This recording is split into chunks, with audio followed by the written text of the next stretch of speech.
অর্পণের চোখের জল সহ্য করতে না পেরে অভির খোঁজ সবার সামনে বলে দিল তুহিনা। হ্যাঁ বন্ধুরা, এমনটাই দেখা যাবে, তাই সম্পূর্ণ জানতে ভিডিওটিতে লাইক দিয়ে চ্যানেলটি সাবস্ক্রাইব করে দেখতে থাকুন। গল্পের শুরুতেই দেখা যাবে পুটিকে সৃজন বলতে থাকে, আমার পুটিমা কবে যে বড় হয়ে গেল, আবার বিয়েও হয়ে যাচ্ছে, আমি তো মানতেই পারছি না। তখন পর্ণা বলতে থাকে, মেয়েরা বড় হবে, তাদের বিয়ে হয়ে যাবে, এটাই তো সৃজন নিয়ম বলো। আর আমাদের পুটিমা খুব বুদ্ধিমতী, সে সব কিছু মানিয়ে নিতে পারবে আমি জানি। আর আমার পুটিমা না খুব ভালো থাকবে, একদম চিন্তা করো না। তারপরে এই বলে পুটিকে জড়িয়ে ধরে পর্ণা আর সৃজন। অন্যদিকে দেখা যাবে অভিষেকের মা বলতে থাকে, আচ্ছা বাবা, এবার আস্তে আস্তে বের হওয়া দেখি। তারপর অভিষেক বলতে থাকে, ঠিক আছে মা। তখনই অম্লানের বাবাকে বলতে থাকে, বাবা তুমি বরং অপূর্বকে নিয়ে বাকি সবাইকে নিয়ে বাসে চলে যাও, আমি দাদার সঙ্গে যাচ্ছি। তখন অম্লানের এই কথা শুনে অম্লানের বাবা সহ সবাই চমকে যায়। তখন অম্লানের বাবা বলতে থাকে, কেন তুমি একা কেন অভির সঙ্গে যাবে, অপূর্ব তোমাদের সঙ্গে যাবে। তখনই অম্লান বলতে থাকে, কেন বাবা, আমাদের তো পার্সোনাল কথাও থাকতে পারে বলো, আমি তো রনিতাকেও সাথে নিচ্ছি না, তাহলে?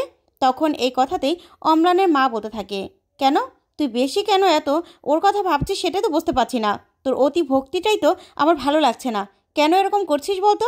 তখন এই কথাতেই অম্লান বলতে থাকে, কেন মা, আমি একটু দাদার কথা ভাবছি, দাদার সঙ্গে আমরা পার্সোনাল কথা বলবো, সেটাও তোমাদের ভালো লাগছে না? তখন রনিতা বলতে থাকে, আচ্ছা অম্লান, তুমি ভালোই তো করতে চাইছো, তাতেও যখন সবার সমস্যা, তুমি কেন একবারই এত কথা বলছো বলো তো?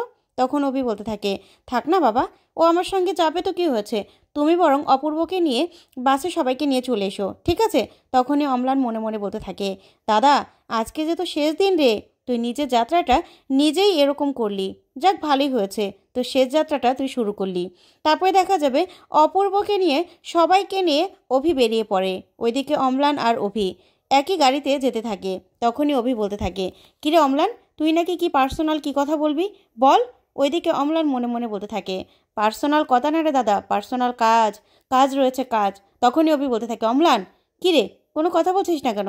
তখন অম্লান বলতে থাকে, আসলে দাদা সবার মতো না, আমিও তোকে খুব ভালোবাসি জানিস তো, তুই নতুন করে সংসারটা শুরু করছিস, আমার যে কী ভালো লাগছে কি বলবো।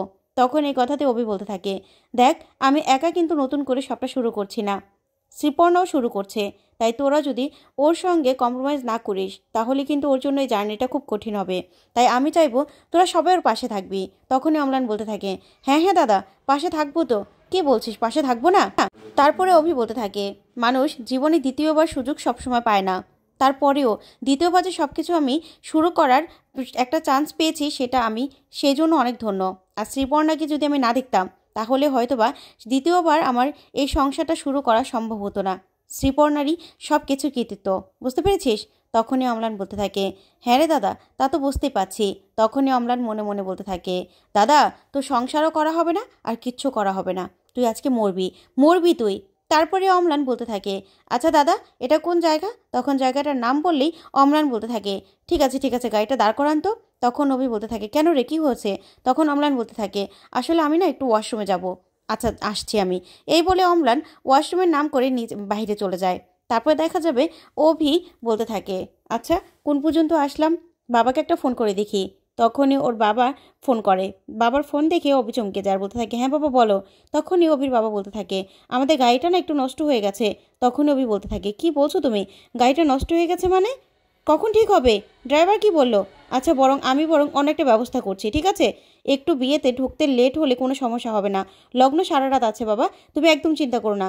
আমি বরং শ্রীপর্ণাদের বাড়িতে ফোন করে বলে দিচ্ছি আমাদের ঢুকতে একটু লেট হবে। এই বলেই অভি পুটিকে ফোন করে। তখনই পুটি অভির ফোন দেখে চমকে যায়, আর ফোনটা রিসিভ করলে তখন অভি বলতে থাকে, শ্রীপর্ণা আসলে আমাদের বাসটা না একটু নষ্ট হয়ে গেছে। তখনই শ্রীপর্ণা বলতে থাকে, কি বলছো তুমি? তখনই পর্ণা বলতে থাকে, কি বলছে রে? তখন পুটি বলতে থাকে, মা ওদের বাস নাকি নষ্ট হয়ে গেছে। তখনই অভি বলতে থাকে, দেখো আমাদের বাড়িতে ঢুকতে একটু লেট হবে, আমি বরং অম্লান আসলেই তারপর অম্লানকে নিয়ে আমি বাবার ওখানে যাব। তারপরে দেখি বাসটা ঠিক হলেই তাদের নিয়ে রওনা করব, ঠিক আছে? তখন পর্ণা বলতে থাকে, আচ্ছা পুটি, ওদেরকে বল আমরা বরং বাড়ি থেকে গাড়িগুলো পাঠিয়ে দেই, তাহলে ওরা ভাগ করে চলে আসতে পারবে। তখন অভি শুনে বলতে থাকে, না না, সেটা দরকার হবে না, আমি বরং যাচ্ছি, আমরা ব্যবস্থা করে চলে আসবো, চিন্তা করবে না। তখন পুটি বলতে থাকে, ঠিক আছে। তারপর অভি বলতে থাকে, আচ্ছা শ্রীপর্ণা, তুমি একটা ছবি পাঠাও না, দেখি তোমাকে কেমন লাগছে। তখনই শ্রীপর্ণা বলতে থাকে, কি যে বলো না, মা সামনে আছে তো, আর বিয়ের আগে না কনের মুখ দেখতে হয় না, একবার শুভদৃষ্টির সময় দেখবে। ঠিক তখনই দেখা যাবে অভিকে কেউ গাড়ির জানলায় নক করতে থাকে। তখনই অভি গাড়ির কাজটা নামালেই তখন সেখান থেকে স্প্রে করতে থাকে অভির মুখে। তখন অভি বলতে থাকে, কি করছেন এসব? তখনই অভি এই বলে অজ্ঞান হয়ে যায়। এদিকে শ্রীপর্ণা সবটা শুনে বলতে থাকে, অভি কি হলো অভি, কি হলো? কিন্তু অভি কোনো কথাই আর বলতে পারে না। তখনই পুটি চিন্তায় পড়ে যায় আর বলতে থাকে, কি হলো এসব? ওইদিকে দেখা যাবে অম্লান অভির কাছে এসে দেখতে পায় অভি অজ্ঞান হয়ে পড়ে আছে। তখনই মনে মনে বলতে থাকে, দাদা, এবার অভিষেক রায়ের চ্যাপ্টার ক্লোজ, এই বলে অম্লান হাসতে থাকে। ওইদিকে দেখা যাবে পর্ণা বলতে থাকে, কি হলো পুটি? তখন পুটি বলতে থাকে, মা, অভির কিছু একটা হয়েছে। এই বলে সৃজনের কাছে দৌড়ে যায় পুটি আর বলতে থাকে, বাবা, দাদু। তখনই সৃজন পুটিকে বলতে থাকে, পুটিমা, কি হয়েছে? তখন পুটি বলতে থাকে, বাবা, অভির কিছু একটা হয়েছে। তখনই সৃজন বলতে থাকে, কি বলছিস তুই কি করে জানলি? তখনই পুটি সবটা খুলে বললে সবাই চমকে যায়। তখন বলতে থাকে, কি বলছিস এগুলো? কি বলছিস এসব? কি হচ্ছে? তারপরেই শ্রীপর্ণা বলতে থাকে, হ্যাঁ বাবা, অভির কিছু একটা হচ্ছে, ও কাউকে একজন আটকানোর চেষ্টা করেছে। ওইদিকে ঈশা সবটা শুনে মনে মনে বলতে থাকে, সবই তো ঠিক ছিল, কিন্তু এই পর্ণা আর পুটি এগুলো জানলো কি করে? না না, কিন্তু এবার ওরা আর কিচ্ছু করতে পারবে না। তখনই সৃজনের বাবা সৃজনকে বলতে থাকে, আচ্ছা সৃজন, তুই একটু ওই অভির বাবাকে ফোন কর না, অভিষেকের বাবাকে ফোন কর। আর অভিষেকের সঙ্গে বা কে ছিল? তখনই সৃজন সবাইকে ফোন করতে থাকে, কিন্তু কেউ ফোনটা ধরে না। তখনই পর্ণা পুটিকে বলতে থাকে, আচ্ছা পুটি, তুই বরং নিলয়কে ফোন কর। তখন পুটি বলতে থাকে, হ্যাঁ, নিলয় তো সবসময় ওনার সঙ্গে থাকে, আমি ফোন করছি, কিন্তু নিলয় ফোনটা রিসিভ করে না। তখন পুটি বলতে থাকে, কেউই তো ফোনটা ধরছে না, আমার তো কিছুই ভালো লাগছে না বাবা, অভির কিছু একটা হয়েছে। ঠিক তখনই দেখা যাবে অভির বাবা সহ সবাই চলে আসে। তখনই সৃজন বলতে থাকে, এই তো ওনারা চলে এসেছে, আপনারা ঠিক আছেন তো? অভিষেক কোথায়? ও ঠিক আছে তো? তখনই অভিষেকের বাবা বলতে থাকে, একটা সর্বনাশ হয়ে গেছে মা, অভিষেককে কেউ গাড়ি থেকে তুলে নিয়ে গেছে। যা শুনে পুটি অজ্ঞান হয়ে যেতে লাগে। তখনই পর্ণা বলতে থাকে, পুটি, নিজেকে সামলা, আচ্ছা পুটিকে বসিয়ে দে। তারপরেই অভির বাবা বলতে থাকে, হ্যাঁ, আসলে অম্লান ওর সঙ্গে ছিল, কিন্তু অম্লান একটু ওয়াশরুমে গিয়েছিল।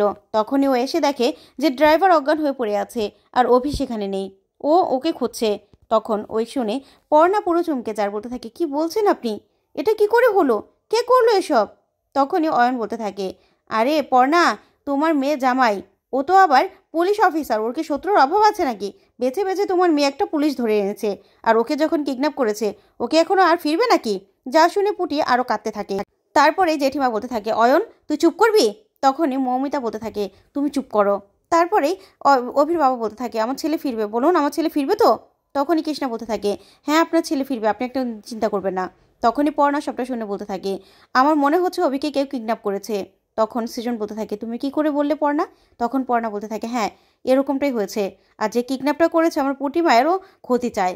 তখন এই কথাতে সৃজন বলতে থাকে, তুমি কি করে বলছো পর্ণা? তখন পর্ণা বলে, হ্যাঁ দেখো না, আগে পরেও তো কিডন্যাপটা করতে পারতো, কিন্তু না, আজকের দিনেই করেছে, তার মানে সে সবটা জানতো। ওইদিকে ঈশা মনে মনে বলতে থাকে, ব্যাস, পর্ণার টিকটিকে পড়া শুরু হয়ে গেল, আমি এখান থেকে কেটে পড়ি, না হলে আমার চেহারা দেখে আবার কি শুরু করবে কে জানে। এই বলে ঈশা সেখান থেকে কেটে পড়ে। ওইদিকে অর্পণ সবটা শুনে খুব কান্না করতে থাকে। তখনই তুহিনা বলতে থাকে, অর্পণ তুমি কাঁদছো কেন? তখন অর্পণ বলে, জানো তো, ছোটোবেলা থেকেই দিদি আর মায়ের সঙ্গে বেশি একটা ঠাম্মি মিশতে দেয়নি, তুমি তো জানো, কিন্তু দিদি না কখনোই কিছু পায়নি, সব প্রায়োরিটি আমি পেয়ে গেছি। দিদি কিভাবে স্যাক্রিফাইস করতে হয় সেটা আমাকে অনেক বোঝানোর চেষ্টা করেছে, কিন্তু আমি তো বুঝিনি। আর এখন দেখো, ফাইনালি দিদি যখন সেটেল হওয়ার সময় আসলো, তখনই এরকম একটা কাণ্ড ঘটলো। আজকে যদি অভিষেকদার কিছু হয়ে যায়, দিদি তো লগ্নকোষটা হবে। তখনই তুহিনা মনে মনে বলতে থাকে, অর্পণ, তোমার কান্না যে আমি সহ্য করতে পারি না, মা এই অভিষেককে মারার প্ল্যানটা না করলেও পারতো, কিন্তু মা কোথায় গেল? এই বলে তুহিনা ঈশার পিছন পিছন যায়। ওইদিকে দেখা যাবে সৃজন সহ সবাই মিলে অভিকে খুঁজতে বেরিয়ে যায়। তো বন্ধুরা, এবার কি তাহলে অভিকে খুঁজে বের করতে পারবে সৃজন, পর্ণা? তোমাদের কি মনে হয় অবশ্যই কমেন্ট করে জানাতে ভুলবে না। ধন্যবাদ।